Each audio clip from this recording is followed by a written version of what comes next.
इजलास जी सदारत कंदे रेन एमरजेंसी वारे फोकल पर्सन सूबाई वज़ीर हाजी अली हसन ज़रदारी लाॻापियल आफ़ीसरनि खे हिदायत कई त ड्रेन नालनि जी सफ़ाई सुथराई ऐं डिस्पोज़ल जी सफ़ाई समेत समूरी मशीनरी खे फ़ाल रखियो वञे, जॾहिं त बरसाती पाणीअ जे नेकालीअ लाइ हेठाहीं वारनि इलाइक़नि ऐं अहम रोडनि तां बरसाती पाणी जी नेकालीअ लाइ जोॻा क़दम खंया वञनि। उन आबपाशी खाते जे आफ़ीसरनि खे हिदायत कई त सिंधु दरिया जे हसास बंदनि जी सख़्त निगरानी समेत समूरी मशीनरी ऐं घुर्बल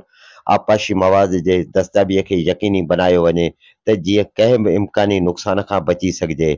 हुन सिहत खाते जे अमलदारनि खे हिदायत कई त ज़िले जे समूरनि सिहत मर्कज़नि में डॉक्टरनि, पैरामेडिकल स्टाफ ऐं एम्बुलेंस जी मौजूदगी समेत नांग जे ॾंग, कुते जे चक, मलेरिया, डायरिया, गैस्ट्रो वैक्सीन समेत ॿियनि समूरियुनि ज़रूरी दवाउनि जी मौजूदगीअ खे पिणु यकीनी बनायो वञे त जीअं माण्हुनि खे बर वक़्तु रिलीफ मिली सघे। हुन लाइ स्टाक खाते जे आफ़ीसरनि खे हिदायत कई त पूरे ज़िले ख़ासि करे कोस्तानी जाबुलू इलाइक़नि में रॾ पलान कंदड़नि मालवंद माण्हुनि जे ढोरनि खे मुख़्तलिफ़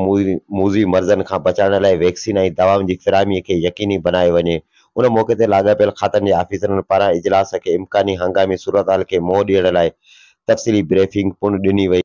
बैदि में सूबाई वज़ीर हाजी अली हसन ज़रदारी मीडिया सां ॻाल्हाईंदे चयो त सदर आसिफ अली ज़रदारी ऐं चेयरमैन बिलावल भुट्टो ज़रदारी जी ख़ासि हिदायत आहे त बरसाति, ॿोॾि ऐं ॿियनि कुदरती आफ़तुनि में अवाम जी हर मुमकिन मदद कई वञे त जीअं खेनि कंहिं बि क़िस्म जी परेशानी खे मुंहुं ॾियणो न पवे। हुन चयो त ठठो मुंहिंजो पंहिंजो ज़िलो आहे ऐं हिते जी अवाम खे कंहिं बि ॾुखे वक़्त में अकेलो न छॾियो वेंदो। हुन चयो त सिंध हुकूमत असांखे ज़िमेवारी ॾिनी आहे, असां अॻु बि आफ़तुनि खे मुंहुं ॾिनो आहे ऐं हाणे बि समूरनि खातनि सां गॾिजी मुंहुं ॾींदासीं। हुन चयो त हू बरसाती एमरजेंसी ताईं इम्कानी बरसातुनि ऐं ॿोॾि वारी सूरतहाल खे मुंहुं ॾियण लाइ पाण निगरानी करे रहियो आहे। हिकु सवाल जे जवाब में हुन चयो त इम्कानी बरसातुनि जी सूरतहाल खे नज़र में रखंदे सॼे ज़िले ख़ासि करे साहिली इलाइक़नि में बहितर इंतज़ाम कया विया आहिनि। हिकु ॿिए सवाल जे जवाब में हुन चयो त डिस्ट्रिक्ट जेल ठठो जी कमु हलंदड़ साल डिसंबर ताईं मुकमल कयो वेंदो। उन मौक़े ते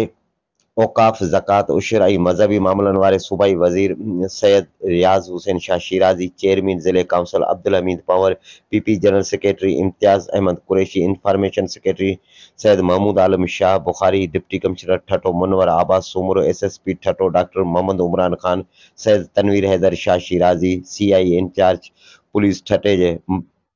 मुमताज़ अली बिरोही, म्यूनिसिपल कमेटी जे चेयरमैन अदा मोहम्मद मेमण, मरफ़ जे Adam Malik, DHO health doctor Safdar Shah, Shahnawaz Lohar, Aftab आलम सूमरो, हाजी मुनवर हिलायो, मैशूक बुबर, हाजी सूमार गंदरो, मोहम्मद सूमार ख़ासकेली समेत समूरनि खातनि जे अमलदारनि, पीपी अॻवाननि, कारकुननि वॾे अंग में शिरकत कई।